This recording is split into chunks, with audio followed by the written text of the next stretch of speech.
Hi, I'm LaNatra. I'm the state representative of the 12th Plymouth District. I represent 5 precincts in Plymouth, all of Kingston, all of Plimpton, a precinct in Pembroke, a precinct in Middleborough, and a precinct in Halifax. Serving as your state representative has honestly been the honor of my lifetime. I've been able to accomplish many things and bring a lot back to the district, the 12th Plymouth District, with funding for schooling, for our seniors, for our public safety, for a Veterans Memorial in Kingston. It has honestly been, again, the honor of my lifetime. This is why I'm running for a 4th term. Although we've accomplished so much, there's still so much to do. Ballot question 1 is whether the state auditor should audit the legislature. Can you explain the ballot question, why it is or isn't needed, and your position on it? Let's talk about ballot question 1, and that is if the state auditor should audit the legislature. Now, there's many things. She can audit so many things that she already has, DCF, DMF, and I hope that she does that as well. I think if we do have an audit of the legislature, I honestly think it should be an independent auditor. The current auditor has been a House representative, has been in the Senate, and now is the auditor. And I think she's been too close, and I think an independent auditor would be proper for that if we did audit the legislature. Ballot question 2 is on eliminating the MCAS graduation requirement. Can you explain the ballot question, why it is or isn't needed, and your position on it? On ballot question 2, whether we should eliminate the MCAS requirement to graduate from high school. Now, what this doesn't do is eliminate MCAS altogether. It's just the requirement to graduate from high school. My feeling on this is yes on question 2. I do think we should eliminate that requirement. I don't feel that teachers need to teach for a test. Everybody learns individually, they learn differently, and I think teachers would love to teach their students individually. And also, a little fact, it's not fair for the vocational school. Our vocational school students, they have half of their classes in their trade and half in regular high school classes. But they're not tested on their trade. So I really don't think it's fair for our vocational schools either. So I ran on this. I do think we should eliminate that requirement for the MCAS. Again, I do think that we do need a standard to make sure that our teachers are teaching what our students need so they will be successful in life.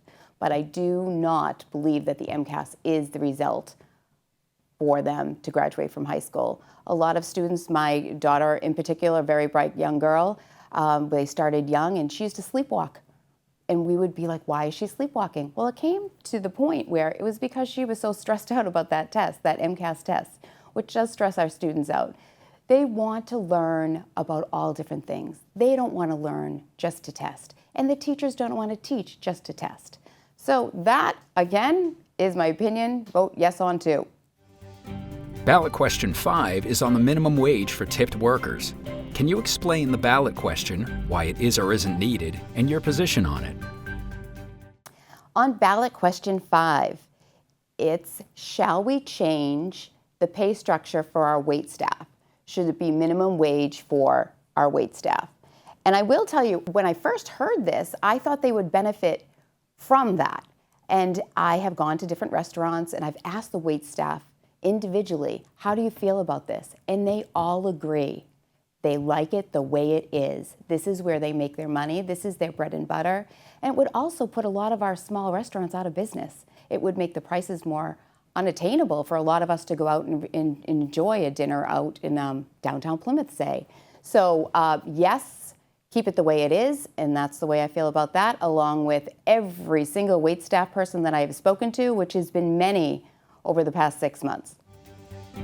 What do you see as the economic drivers in your district, and how will you support them in your role? We have several economic drivers in the 12th Plymouth District. I'm going to start with small business. You know, it's the heart and soul of the 12th Plymouth District. We have downtown Plymouth, we have downtown Kingston, our restaurants, our small gift shops. Those are really the drivers. It brings families together. It is usually mom and pop shops. And what I do to support that. So I find funding. I find funding for the downtown waterfront district. I was able to do that. That helped with their outdoor dining. I'm very involved with the chamber, so when a new business comes in, I make sure that I visit that business, see what their needs are, what their challenges are, what is working for them, and share that with other businesses. You know, in Plymouth, we're very lucky with the Plymouth Foundation. I work hand in hand with them, and they are having a conference for the Plymouth Blue Economy, which is a conference, this is going to be their third year, which brings in all these sciences, marine sciences, and all these experts, which can make Plymouth really a hub for the blue economy. You know, we have our fishing, we have our lobstering, but now we're bringing in cruise ships, which is really, the small cruise ships, not the really big ones, but the small cruise ships, which is really an economic boost to the downtown. There's so many things that we can work with our small businesses to achieve their success. And that's what I am doing at the State House. I look into, are they being killed with taxes? What can we do as a legislator or as a South Shore delegation to help these small businesses thrive? Because when they thrive, we all thrive. What will be your top 3 goals and priorities in your elected role? Which committees would you wish to serve on? I'd like to talk about my legislative priorities. I'm going to talk about 3 of them. First one I'm going to talk about is affordable housing, which you've heard so much about. Housing is not affordable. It's not attainable for a lot of people. Our younger people, our seniors that are trying to downsize, they can't downsize to something because it's more expensive than the house that they paid for, and they can't afford to stay in the house that they have because the upkeep is astronomical. Our young people, they're being schooled in their education here in wonderful colleges, but they can't afford to stay. So they don't want to live with their parents. So what they're doing is they're moving out of state and taking their talents with them. We passed the Affordable Homes Act this session, and that is going to bring some much needed funding into the affordable housing. What that is going to do, it's going to put funding into repurposing vacant homes, repurposing tax title properties, repurposing business buildings that are now vacant, businesses that are now vacant, and make that into housing. It's also going to put money into our housing authorities. It's going to build private-public partnerships with contractors so they're able to make a living and produce affordable housing. Another thing I'm really, really proud of and I want to continue with is the HERO Act that we passed this session. It's for our veterans. It is the most comprehensive veterans legislation in history, and it is giving our veterans more benefits than they could ever imagine. And we have the best veterans care here in the Commonwealth of Massachusetts, and now we have set the standards so high. I want to continue to see that our veterans get all the benefits that they deserve. And then, of course, the environment. You know, we live in a coastal community. The whole 12th Plymouth district is on the coast. And as we see with these storms that are hitting down south, they're getting worse and worse and worse. I mean, Hurricane Helene, it's just catastrophic. And it's just a matter of time before that starts moving up our way. So we really need to address this. We have Roadmap 2050. We need to continue to make sure that all those timelines are met and continue with the environment. We need a place for, I would love a place for my grandchildren to thrive in and be healthy in and to be able to enjoy our shoreline and all the wonderful things that we have here in the 12th Plymouth District. So again, to recap, I want to work on affordable housing. Absolutely, we're making strides, but there's so much more to go. Our veterans, and I'm going to put public safety into our veterans too, make sure that they have everything that they need to thrive and have a safe job. And then the environment. Right now, we are in environmental crisis, and that really needs to be addressed, and I look forward to addressing that in my 4th term. How important is the art of compromise when it comes to representing all the citizens in your district and meeting legislative objectives? Currently, I am very honored to serve as the Vice Chair of Healthcare Finance. I'm on Ways and Means and Economic Development.